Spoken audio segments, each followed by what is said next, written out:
This episode is brought to you by Crisp. What is Crisp? It is a software that automatically mute background noise in any communication app. No more embarrassing dog barks, traffic noises, crying babies, and family chatters when you are doing your calls from home or the nearby cafe. With Crisp, those noises will be muted and your caller will not be able to hear any of them. Not only is it able to remove your background noises, it can also even remove the ones coming from your caller. So all you get is high quality audio without the distractions. Crisp supports any devices and over 800 apps such as Zoom, Teams, and WebEx. It is perfect for professionals working from home or public workspaces without worrying about background noises. Try out the world's best AI-powered noise cancelling technology for free. Simply go to adriantan.com.sg/crisp to get started. You won't regret this. This episode is also brought to you by Grammarly. Compose bold, clear, mistake-free writing with Grammarly's AI-powered writing assistant. With Grammarly, your grammar will be perfect every time, whether it is a business proposal, emails, or your resumes. It automatically points out grammatical mistakes and provides a one-click feature to make that correction for you. From grammar and spelling to tone and style, Grammarly helps you eliminate errors and find the perfect words to express yourself. Grammarly works on Gmail, Twitter, LinkedIn, and all your favorite sites. It even works on your phone and tablet too. Now everyone can be a great writer and write brilliantly. Get started for free and find out what you can accomplish with the power of Grammarly at your fingertips. Go to adriantan.com.sg/Grammarly to download Grammarly onto your devices today.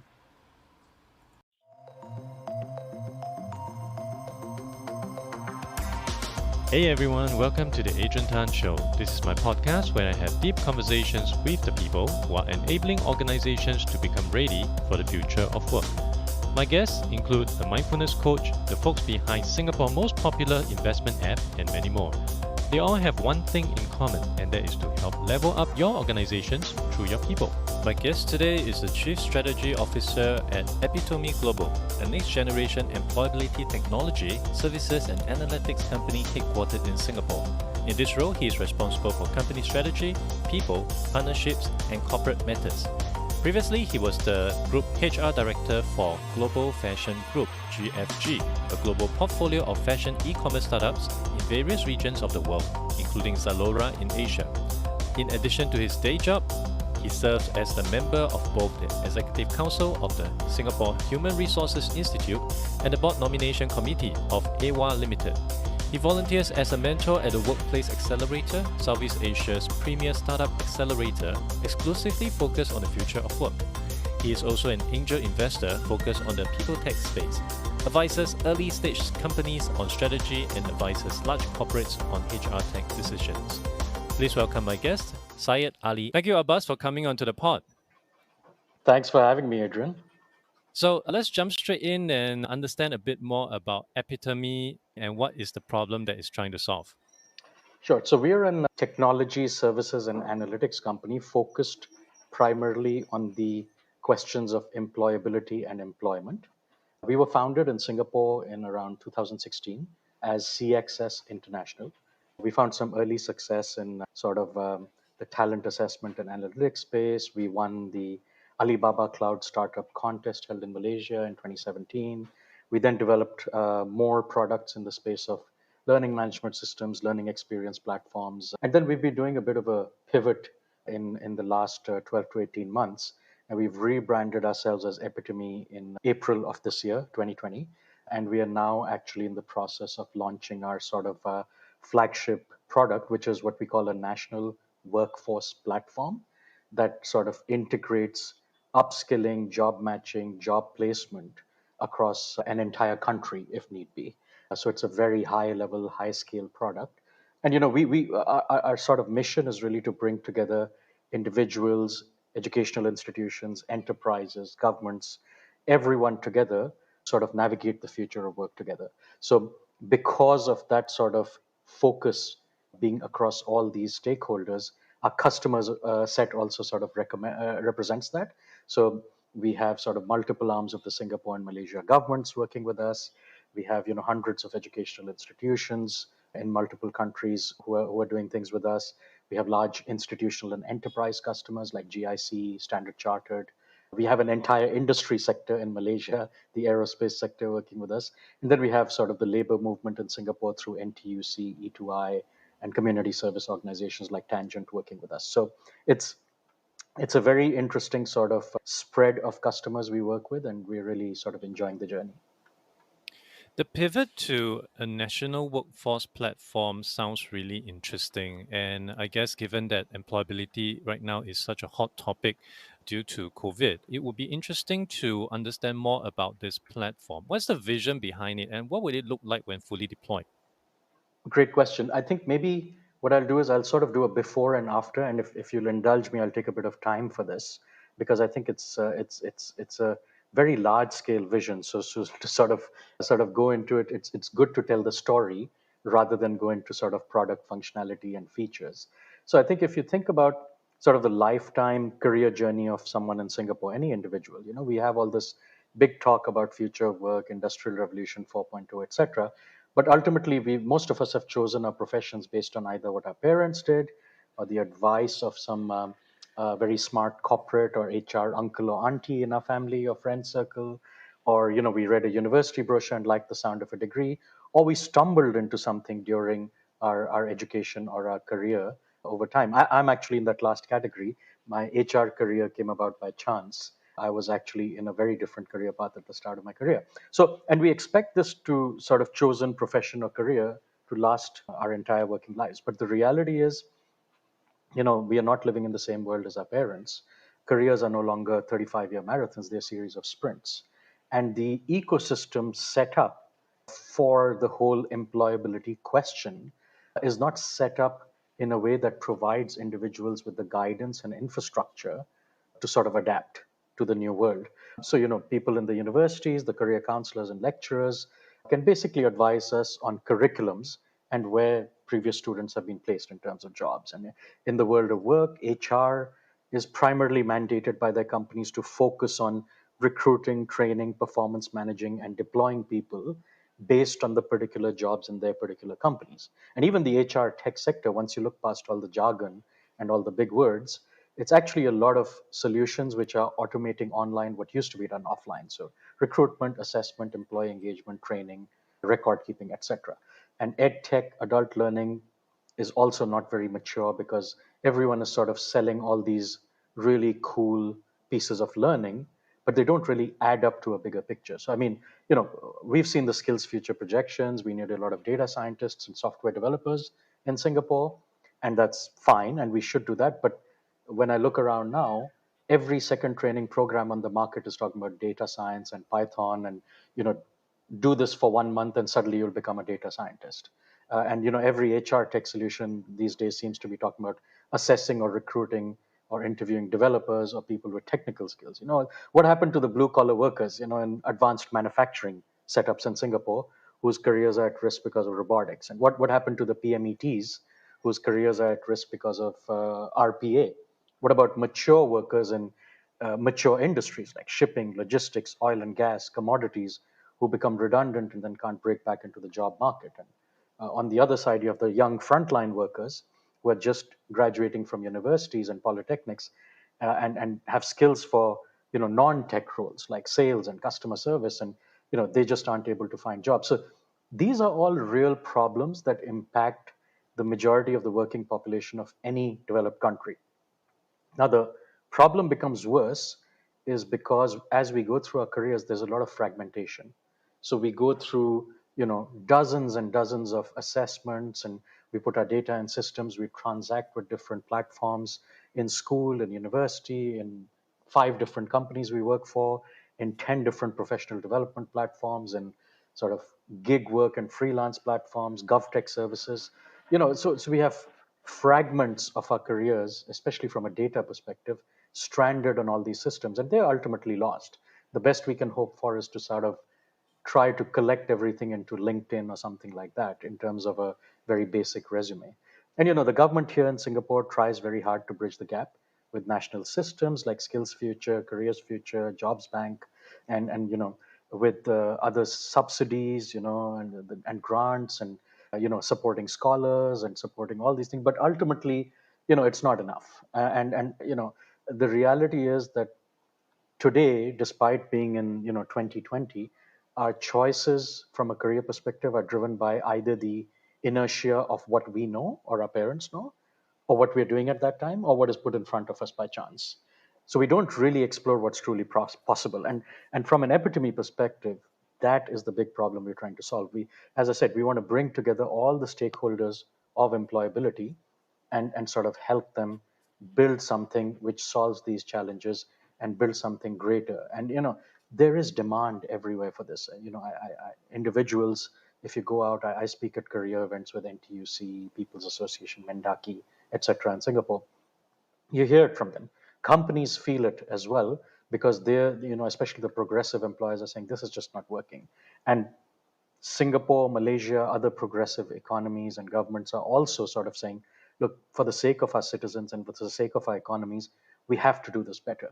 So ultimately, that's sort of where we got to from an epitome perspective. And we sort of thought, okay, this is the big, huge problem that we need to fix. And the way we do it is by thinking about, you know, have a single, coherent, user focused journey for every individual across this sort of career journey. Now, easier said than done. It's very difficult to do so.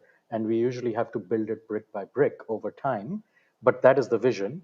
We have a single user driven journey rather than a company driven or school driven or government driven journey for every individual. Now, the possibilities are limitless.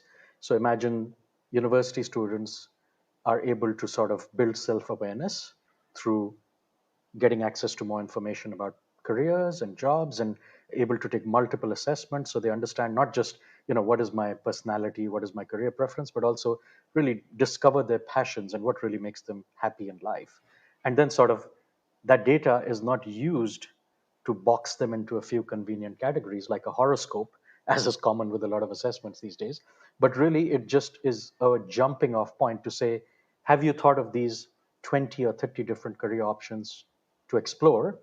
And here are the tools to go out and explore them, right? Rather than trying to box them into a particular choice.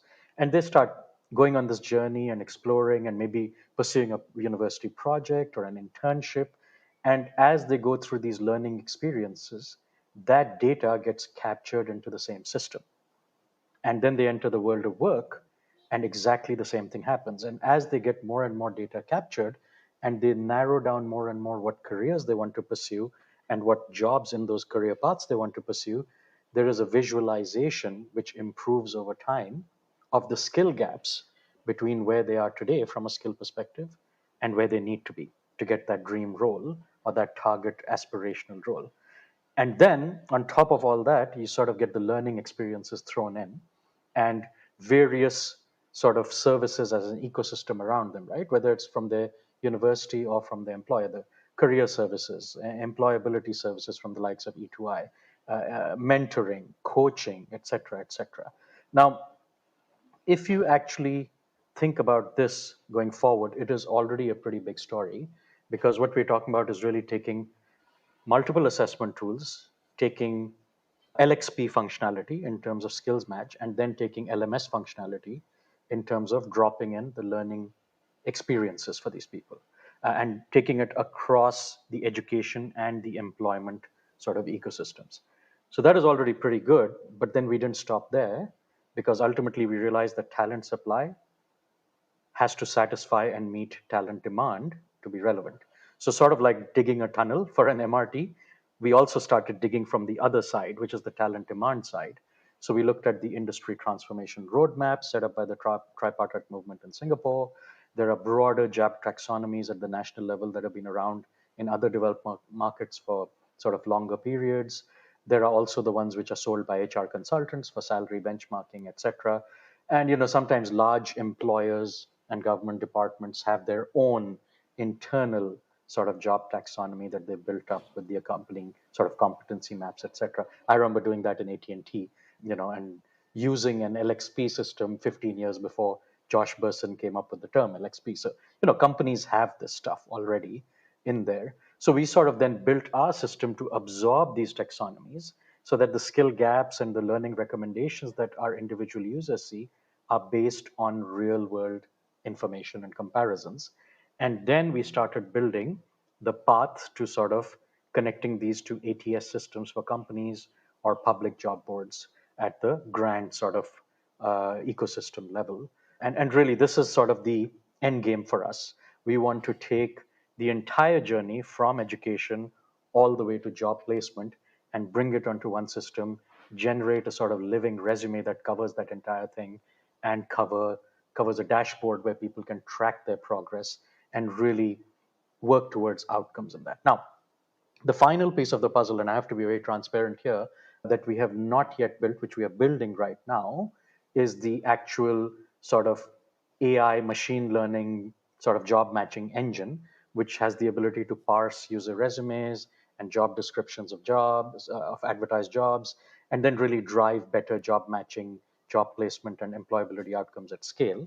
But our customers are quite comfortable because they've seen that we've built 90% of the platform very well already. So they're happy for us to take our 6 to 9 months that we need to put that final piece of the puzzle in there. So bottom line, in the ideal world with our flagship product, every user has a living online resume carrying all their education, employment, and learning data for their entire career, and they can access competency benchmarks and relevant learning content, and then go to live job adverts to make career decisions and apply for jobs.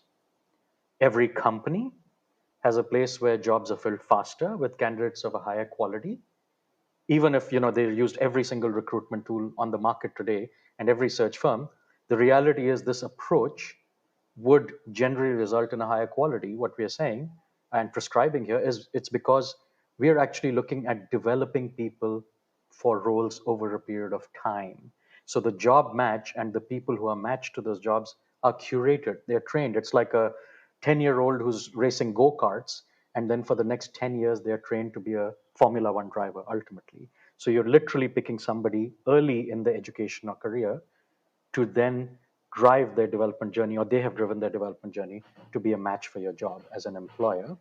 And then for educational institutions and learning providers, I mean, is the holy grail. They finally have access to real longitudinal data on what works and what doesn't in the learning experiences they're providing. So it's a data-driven way for every learning provider to really understand how they can improve every year to be more relevant, more effective, and provide more value. And finally, the government is sitting at the center of it all. They're the ones who are investing in this because they receive the greatest payback, which is they get real validated employment and employability data that they can't get today.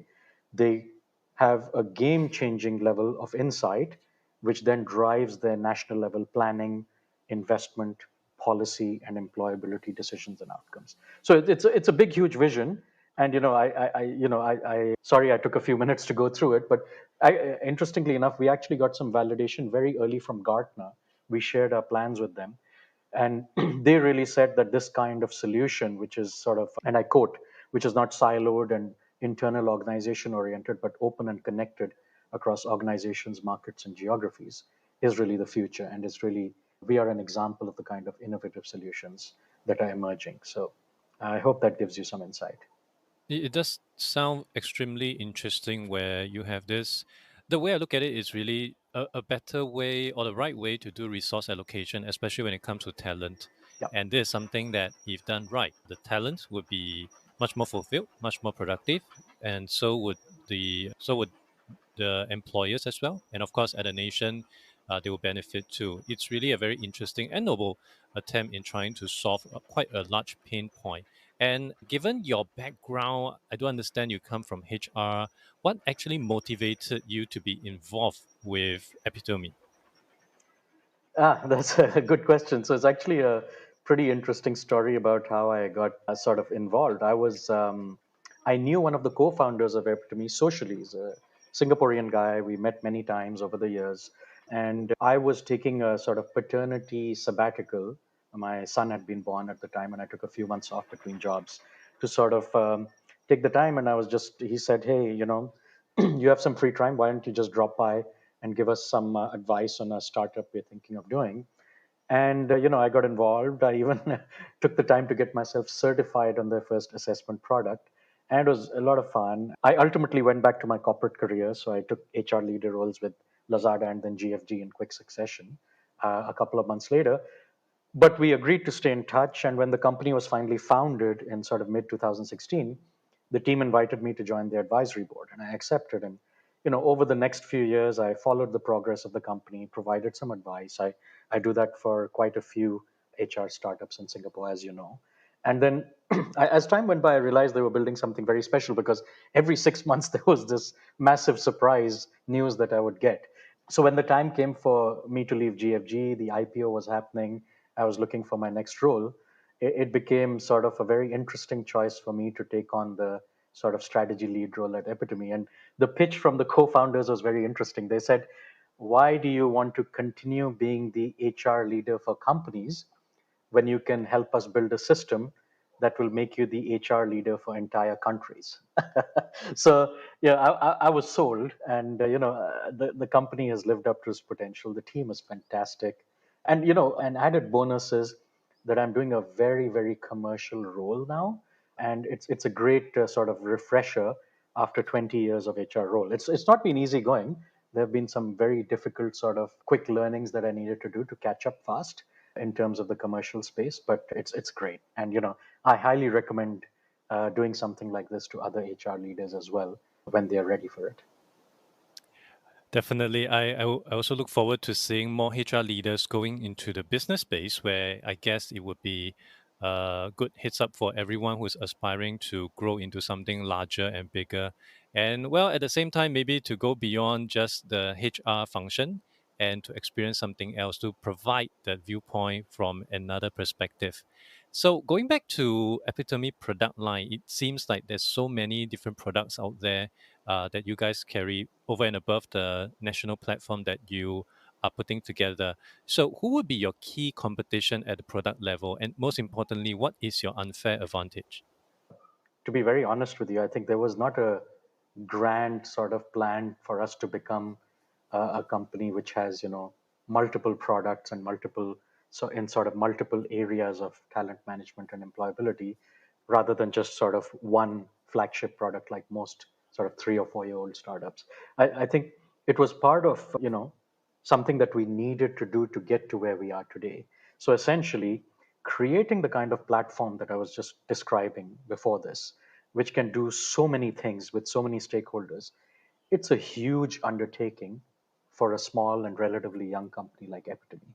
So we had to build it from the bottom up. So what we essentially decided was we had the vision from the start, but we built each piece of the vision as a modular product in different areas and sort of built it in a way that they could all sort of seamlessly connect when the time was right and the customer was ready, and sort of connect not just at the front end but also at the back end in terms of the data pool and sort of all the analytics that needs to be done at scale. So essentially that's where we were. I think if I actually go through our products at a high level, I would say right now we have sort of three broad categories of products, and then I'll share who are the ideal customers for them as well. So category one is assessments.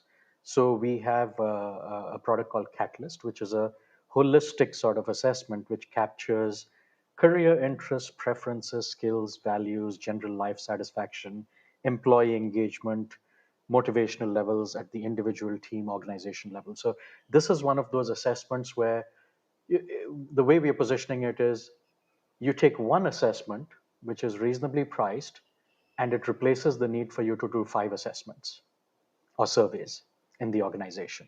So you can use it for individual coaching and talent outcomes. You can use it to assess employee engagement. You can use it to assess sort of general wellness and life satisfaction in the company and at the individual level, and so on and so forth. So essentially, we're trying to simplify life for our customers. We're saying, look, we're not going to be the best of breed of every one of these areas, but we're going to give you a very simple way to get a lot out of just one single intervention. And this is sort of the standard product, but on top of that, we have a very strong internal team who knows how to design assessments and sort of to a level where they will be validated by industry. So we have some very basic assessments that we have designed for our customers in the past. So mathematics skills, business English skills, basic IT skills, because that really helps with people who are looking at the broad sort of sweep of people when they're looking at employability across countries or industry segments. Because a lot of people, not everyone in the world is a software developer for Facebook. There are a lot of people who do very different roles at the front line where the needs are not as sort of technical or complex. But we do also complex things in the areas of functional skills. We have surveys that are also helpful for transformation. So we've done digital readiness surveys, Industry 4.0 skills surveys, and so on for our customers. So we can actually spin up bespoke surveys at a market sort of validation level for our customers upon request as well. Now, competitors for this would be pretty much every survey provider that is out there, not just the standard behavioral assessment guys, and then the people analytics sort of story they build around it after that, but also employee engagement and others. It's just a question of what the customer wants to use it for. The second set of products out of three, I would say, which are live right now in the learning management space. So these are sort of like the classic LMS systems, but we deliberately have three different flavors of this.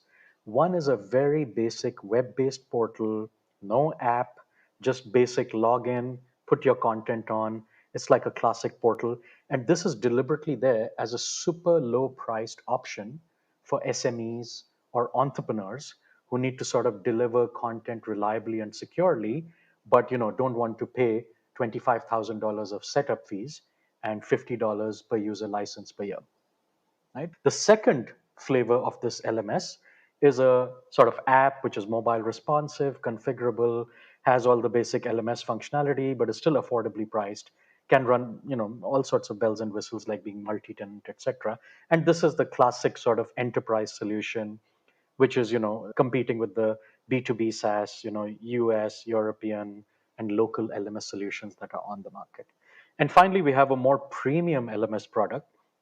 This is really very large scale, and it's something which we would normally see educational institutions, very large enterprises, or governments using. And this is sort of, it contains market leading functionality in terms of all the bells and whistles like SCORM and gamification and blended learning and offline administration and integration with offline assets like conference rooms. Is very customizable, very highly secure, can meet the requirements of government security requirements, and can operate at very large scales of 100,000 users plus in an instance.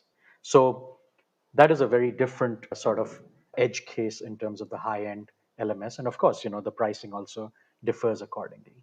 And finally, I think in terms of active product, the last one is sort of more the LXP tool. So one is a standard LXP, which sort of is providing your normal skills profile, skills match, and then learning content plugged into it. And then the other one is really sort of a bit more closer to the national workforce platform. So it's bringing the assessments into it as well from a self-awareness perspective. And then the LXP functionality and LMS functionality is integrated. And then you have some of the job match and placement functionality sort of integrated as well, but not to the fullest extent that we sort of plan to do by next year. So that is sort of more this national workforce platform kind of product. And given the nature of this LXP product, both the standard one and this more custom larger scope one, these are both premium products. They're targeted at very large scale customers. And again, just like the premium LMS I mentioned, it's sort of very customizable, sort of highly secure, integration and all those other things. And again, large scales of 100,000 plus users.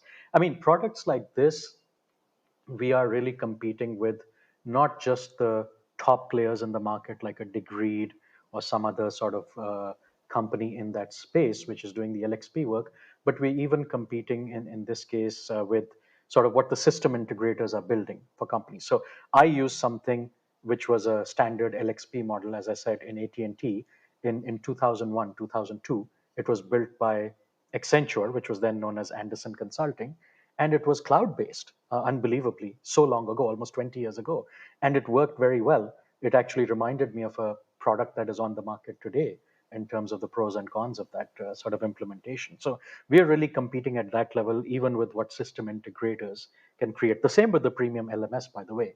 We are competing not just with the SAP, Litmos, and all those other sort of players, but we're even competing with what you can build using Canvas or Moodle from an open source perspective, and even with what system integrators are building for very large customers. A wide variety of product lines that you have there. So, how do you charge for each of them, and how do you actually uh, segment them accordingly? Because I could see some of the overlap here as well as the different segments, some are for SME. And how would you be able to gauge which would be more appropriate for the kind of sectors or kind of industries out there? Right, good question, and simple answer actually. We are industry agnostic. In fact, most of our customers like us because we don't build solutions just for white collar talent or just for a specific industry sector. We are as comfortable working with a traditional manufacturing company as we are with an e commerce unicorn. We also don't lock ourselves into a specific pricing model for each product. So we can deliver solutions using sort of classic license-based B2B SaaS pricing when there's a very standard implementation of a product, or we could do much more complex milestone-based or success-based or PPP style pricing for very large-scale, complex, bespoke solutions for our customers. So ultimately, the real big difference, if you want to segment our products, is really who the customers are, and that just splits our products into two basic categories. The first is products targeted at smaller enterprises and entrepreneurs, and these are products we price very cheaply. We take to the market usually via channel partners, and this is because we want to expand our user base quickly, but also because we want to give back to the HR tech ecosystem by making useful technology available at affordable rates to people who can't afford the typical enterprise B2B solution on the market today, so that they're able to move up the tech stack in future for the entire sector, not just for us. And then the second category of products is, of course, those targeted at large enterprises, educational institutions, and the government. And these products, which is sort of, for example, our premium LMS or our LXP, they're quite different. They're sort of non-standard. They're usually heavily customized, highly scalable, quite complex, very advanced functionality. And the process for these products is also quite different. They sort of usually go through a full-on enterprise procurement process or a tender process with RFIs and RFPs, and they result in sort of multi-year, large-scale contracts and engagements. And of course, on our part, they need a serious commitment from us in terms of resources and attention and commitment, indeed, to sort of really deliver consistently good results and consistently good services to the customer over time. And we love these projects, and that's why we focus on these quite a bit right now, because they don't just generate great revenue streams, they also give us access to very large data pools, which then allow us to sort of validate some of our theories and also sort of get into the habit of manipulating and assessing that data to deliver unique insights and outcomes for our customers and all the users on those platforms. So those are the two very basic customer segments I would classify our products into. And what would be some interesting edge cases of your product since Epitome started? Edge cases. Okay, let's pick the first one, which really led us to believe that we were on the right path in terms of our vision for Epitome. So, we have assessment products, and back in 2016 and early 2017, we were rolling these out across the Malaysian market, and psychometric assessments, skill assessments, career assessments, and so on and so forth. And we were, doing these with startups, universities, corporates, job platforms, career fairs, multiple places and sources of information. And we captured a significant amount of data in Malaysia and started doing analytics on it to understand employment outcomes. And one of the immediate items that jumped out at us was that,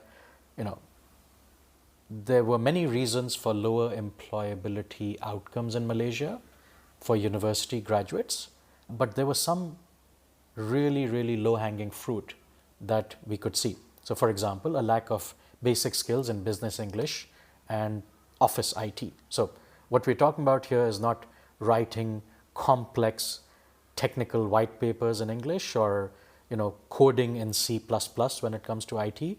We're talking about really basic stuff. So, how to speak and write well enough to communicate your point in English in a business setting, and being able to use Microsoft Excel, PowerPoint, and Word to do your job competently in an office setting.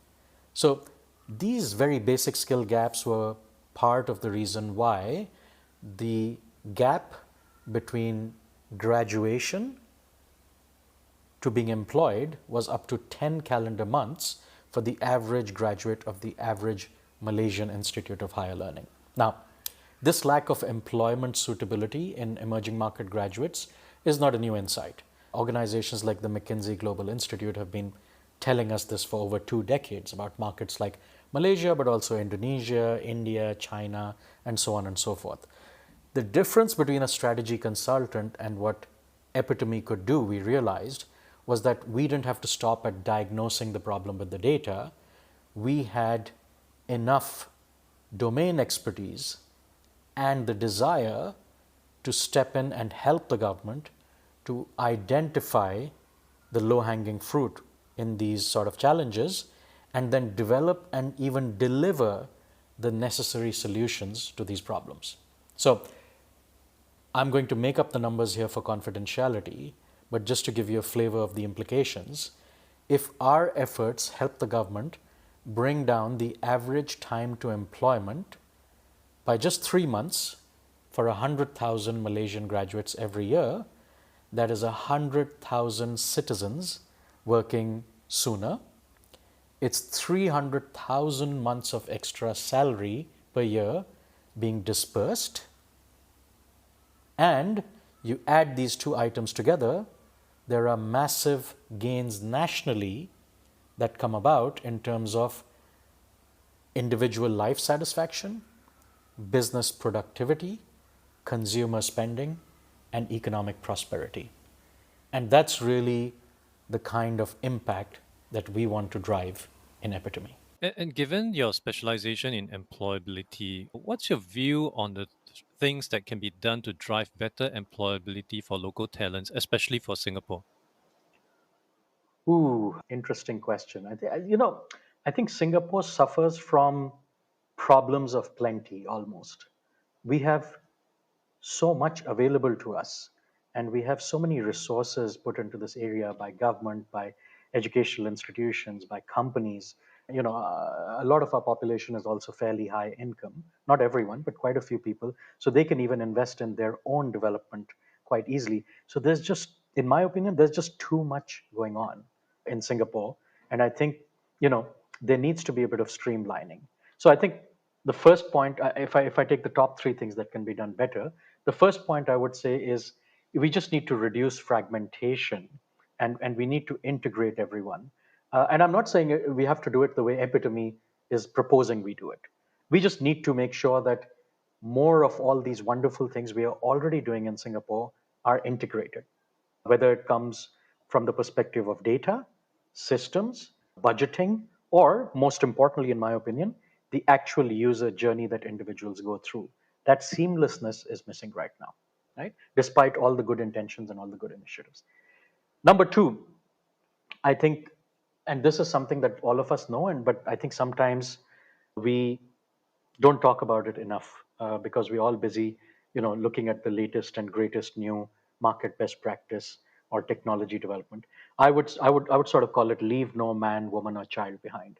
So, all the students who are graduating from NUS and NTU, scholars who get funding for their further education, the high-end people working at Fortune 500 or the global internet companies, all these people have enough resources and they have enough advantages already. So we really need to actively change focus and look at the rest of the population. So it's not just about educational background or place of work. It could be other socioeconomic factors. So for example, in the past, decade, we hear more and more noise about foreign talent in Singapore, And that's okay. It's normal. Every country is having these conversations, and they become sharper during a recession. It's perfectly normal. It's absolutely understandable. But what I don't understand is why there is still such little conversation on why the Malay community in Singapore is still very conspicuously underrepresented in white collar jobs and the corporate world in general. So why don't we focus on that community with a long-term view? Let's work through Mendaki, let's work through NTUC, let's work through all the other people who are very competent, can make a change, WSG, and so on. And let's do something, right? And focus there, because for me, that is a huge underutilized resource from a Singapore talent perspective. The same thing I would say applies to mid to late career Singaporean frontline workers in all walks of life. You know, let's focus on being more proactive to help them understand how to manage their careers and use the funding that is already available and the tools that are already available to them to really invest their time and effort and money, whether it's subsidies or their own money, in the way that gets them the maximum value. So especially when they've lost their jobs due to recession, right, which is happening now to a lot of people, how do we get them reskilled or upskilled or coached in a manner where they are ready to go back to long-term employment, or ready to go to entrepreneurship, or ready to go back to freelance or gig work if that's their choice. Whatever it is, how do we get them onto a stable path of their choice once the 6 to 12 months of triage support that the government is providing to companies to keep people in jobs and subsidies to help people who are out of jobs expires, right? So I think that we really need to look at this from a every individual in the country perspective and actively scout for pockets of people who need the most help or are currently not optimized in terms of their contributions from a talent perspective or the government's sort of support to them. And I'm not saying the government doesn't do work to support all these people. They do. I'm just saying drive greater focus on them, because that's where the biggest gains will come. And finally, I think in Singapore, there's always this debate about, how do you get the best employability result? Is it job match or is it job placement? And it's almost like we've gotten to a point where there's a sort of competition between the two schools of thought to say which one is the better way to get the result, right? And the reality is, good job placement is not possible unless there is a good job match in place, right? And the better the job match, the better the job placement. And by the same token, a good job match is going to be pretty useless if it doesn't end in the desired outcome of job placement. So the reality is, you need that sort of robust process that is driving better learning outcomes, better sort of job matching outcomes, better career planning outcomes to help people prepare for those future jobs and then actually make those future jobs accessible to them to make all of it worthwhile. So those would be my top three items if I had to pick for Singapore as a sort of a observer, an interested observer. You made some really good points. And I think the government in Singapore definitely is doing something great, but it can be very overwhelming for many people. I know so many friends who are unable to spend their skills future credit because they don't really know where to start. Yeah. And if you go to the directory website, you have what 10,000, 100,000 different training programs. But I think something that's missing here is trying to tailor the entire experience for the unique individual. And if they could come up with something, okay, what's your status right now? Do you need a job right now? Are you okay to do something in 6 months' time? Do you want to become an entrepreneur? And of course, then guide you into the relevant training that you should undertake. I think that would definitely make more sense and perhaps even drive engagement and usage of the skills future credits that people are still keeping in their account. Uh, Exactly, exactly. And you know what? We in Singapore, anyone who's living here is very fortunate because a lot of the tools we need to make this happen are already there. We already have so many services, so many options, so many things that are available. It's just a question of sort of unifying them into a more easy to handle whole for the individual. exactly. So when you want to find, it's just like when you want to find something in the employee handbook, you don't read the entire handbook. You just go for the right segment. and the right paragraph. Exactly. So yeah, so better effort could be done in that space. And I want to jump ahead to understand how the pandemic has affected Epitome right now. How has it affected your business, the way you guys are planning things out? How has it been for you? Well, it's been a mixed story, Adrian, and you'll probably hear the same thing from most startups like us. There's been a negative aspect to it, of course, in the sense that customer deals we were close to signing just completely disappeared in March, April, May 2020. We were also, unfortunately for us, starting a new fundraising round at that point, and the investors suddenly went quiet. And again, it was understandable because they wanted to first conserve their funds to rescue the existing investee startups that were getting into trouble before making new commitments to people like us. So that led to a difficult few months for us because we'd already been investing a lot of money in 2019 and early 2020 into new product development and ongoing customer projects. Now, the silver lining to all of this was, of course, that we found out just how wonderfully supportive our team is. They stuck with us through thick and thin, and we've sort of ridden out the storm together. And now we are in a position where our products are in higher demand than ever before because sort of upskilling, skills match, employability, job placement, etc., are very hot topics right now, not just in Singapore or Malaysia, but globally. The revenues have started flowing again. We've signed some new customer deals, and we're also sort of restarting our funding round now, and we're getting significant investor interest for that as well. So overall, 2002 was a very challenging year, but I'd say things are looking up now. That is good to know. Good to hear some positivity in your space right now. I just like to jump back to what you mentioned earlier on about AI and machine learning, and this has been something that is almost a common slogan or common jargon for many new HR tech. It's like crypto for in fintech. A few years back, Yeah. fintech doesn't exist if there's no crypto mentioned. In HR tech, AI and machine learning seems to be that buzzword. Given your role as someone in the HR space, you've been a CHRO, you're now with a HR startup, you're in the C level, you were an angel investor, startup mentor. What's your thought on this? How would AI and machine learning be useful? Is it just another buzzword? Is it just another crypto, or is it actually something so revolutionary, but people are just not very familiar and still are unable to understand much about it? Yeah, I mean, I think AI and machine learning are sort of going through, what Gartner calls the hype cycle, right?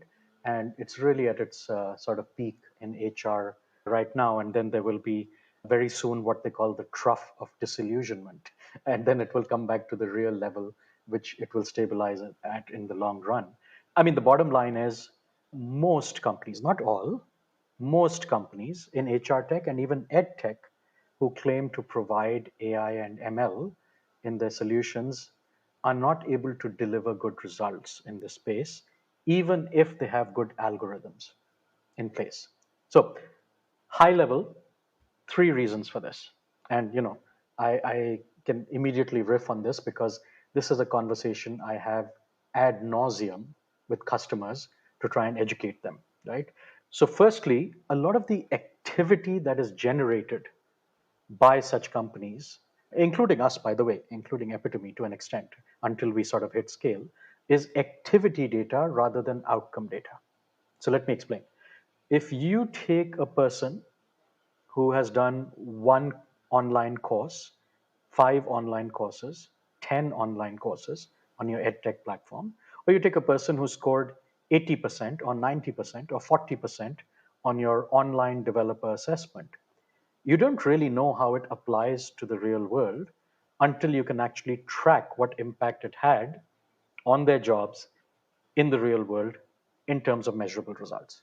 This is something that is not rocket science. This is what every learning and development provider knows and every recruiter knows. This is just standard, what is called table stakes in the US, right? If you don't have the ability to connect to real world outcomes, your data is useless. It's just activity data. It's picking one widget up or picking 1,000 widgets up and then putting them down again. So, number one, activity data. Number two, scale. So Singaporean companies just don't generate a lot of data because there's a small population here, the marketplace is very crowded, and most of the work that people are doing are relatively small sort of engagements, which are like proof of concepts or they've become a bit bigger. So think about it this way. How many recruitment apps do we think are currently being used by Singtel, right? Which are all homegrown Singaporean startups that came through, the sort of Singaporean ecosystem. How many behavioral and leadership assessments are being used by DBS?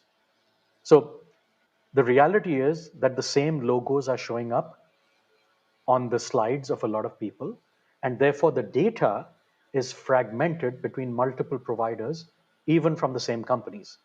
And on top of that, there just isn't that many people in Singapore. So either you have to sort of expand outside to another country like in Indonesia to get scale, or you better be ready to compete at the high level with companies in India, China, US, and Europe to really get the big scale.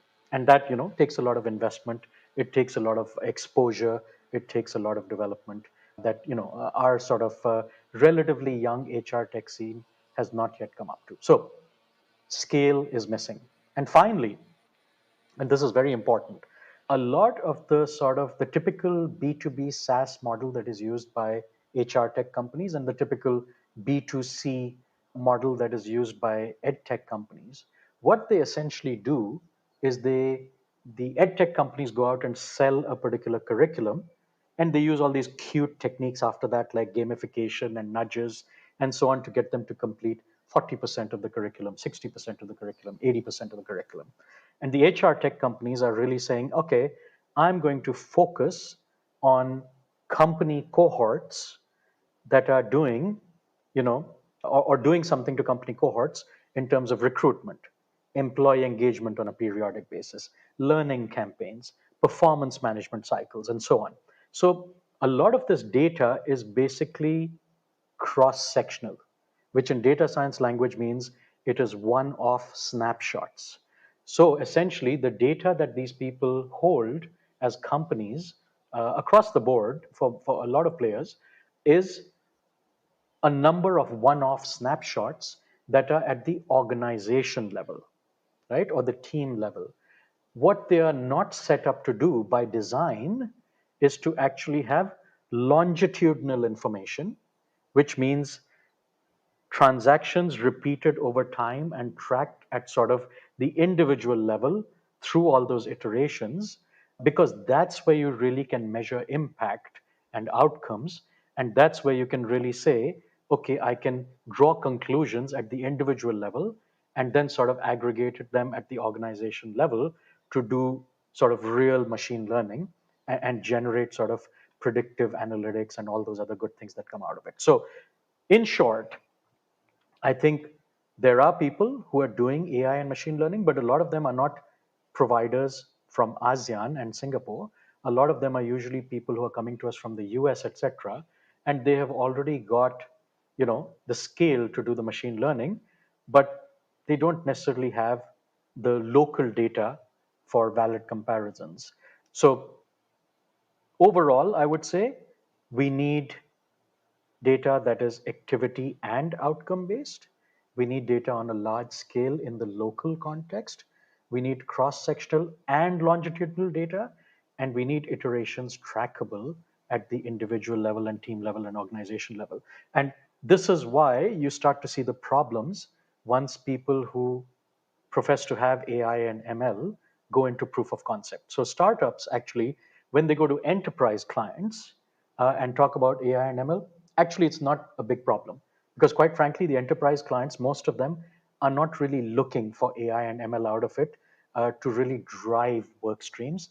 What they're just looking at is saying, okay, I have some AI and ML. There's a black box algorithm that does that for me, and the conclusions are done with the magic of AI and ML. And they don't dig too deep into saying, what is this AI and ML? What difference did it make?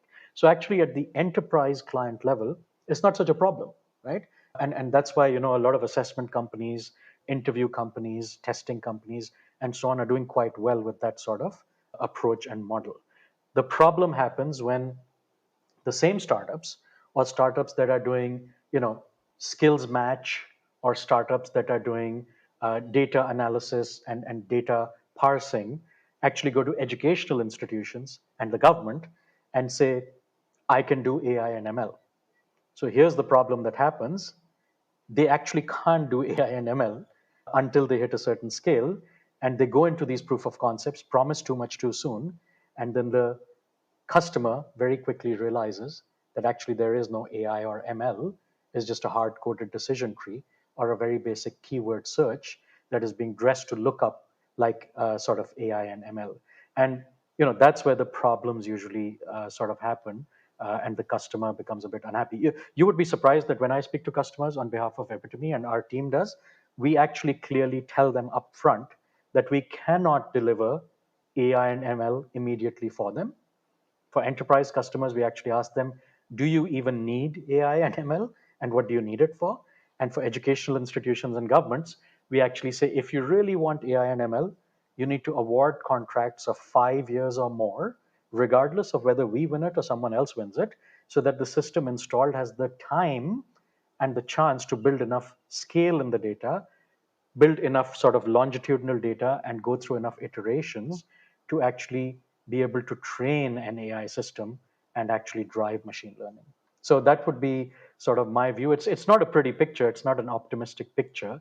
I think we are not in a good place right now from an AI and ML perspective, but we know what the problems are. I think if we are honest with ourselves, and we sort of are honest with our customers, and we are sort of get together with them to sort of go for the right realistic outcomes, I think we'll be okay in the long run. So, for the audience listening, and if you're interested to find out more about AI machine learning, especially when someone is trying to sell something to you, the indicator that Abbas has just mentioned would be great things to bear in mind and ensure that they do have the right data and they have the right mindset for you to begin with. So, what is going to be next on the roadmap for Epitome? You mentioned a few things. What can audience who is interested to learn more about Epitome expect to see over the next 6 to 9 months?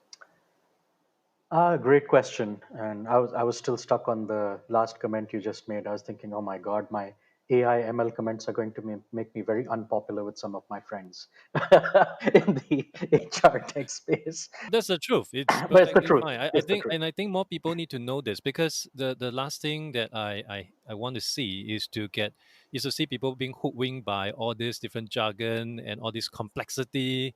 It's like when you speak with a typical management consultant, the Yeah. most simplest thing can be explained in the most complicated manner. Absolutely. I mean, ultimately, that's what we as a community in the HR tech space in Singapore and the ed tech space here, we should be striving for, which is simplify things for our customers and for our users and really try to add value. And, if we keep those basic rules of thumbs in mind, I think we'll be okay. So next for the business. So I do, and I know you have a lot of listeners who are both from sort of our peer group as sort of in the service provider space, but also many interested sort of individuals in the HR profession and other professions who sort of listen to your podcast. I think I almost have to apologize that, Epitome has been a very mysterious and very quiet company for a very long time. It's not because of any master plan for us to be like Palantir or some such business. It's just because we've had our hands very full with sort of very large customer projects, product development, and so on. So I think in Q4 of this year, which we are in now, I think we are still working on sort of fulfilling our pipeline. Our national workforce platform goes live with our first customer, as I mentioned. We are doing our fundraising, as I mentioned. And there's some internal governance and operational improvements we're doing to sort of build our capacity as a company. So I think we'll continue to be very quiet for the rest of this year. But in 2021, I think we're going to have a couple of changes.